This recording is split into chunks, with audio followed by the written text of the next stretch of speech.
State lawmakers are trying to address major ambulance delays caused by crowded emergency rooms across California. Officials say the pandemic is making it worse, and lawmakers held an oversight hearing to come up with solutions. Thanks for joining us for Fox 40 News at 5. I'm Nikki Lorenzo. And I'm Eric Harriman. Capitol reporter Ashley Zavala joining us live from the Capitol building, explaining the ideas and the warnings from lawmakers.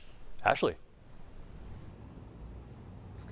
Eric and Nikki, emergency management and healthcare leaders say this problem has been plaguing emergency response in California for decades, but has now been exacerbated by COVID-19. While the leader of the Assembly Emergency Management Committee didn't want any finger pointing happening today, that's exactly what happened at this hearing.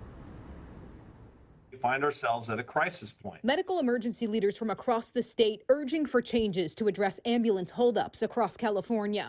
In an oversight hearing on the issue in front of the Assembly Emergency Management Committee, emergency medical service leaders and ambulance workers pointed to busy, understaffed hospitals and crowded emergency rooms as the primary reason for delays in patient offloads. Some said hospitals can halt an ambulance's ability to respond to a call for hours, leading to devastating impacts. There has undoubtedly been harm to patients because of these extreme bed delays, and there seems to be no end in sight.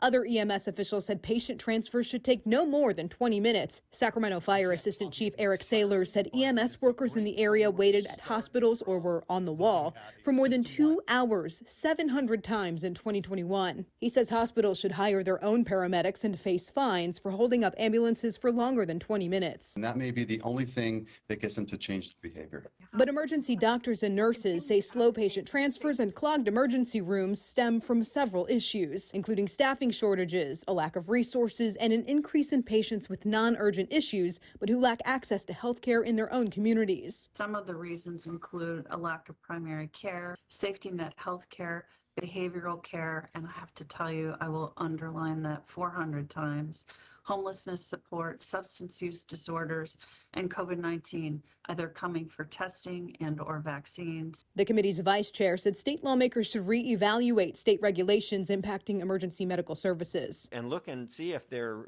truly regulations that are protecting the public or regulations that look like they are but are actually creating problems in the long run. Some hospital officials said they need more access to data, which the committee chair questioned. I think the data is quite clear that there is a problem. If nobody wants to move at these committees, these departments that have this data, then it's going to be our turn as lawmakers to come up with some solutions, some legislation that folks may not like.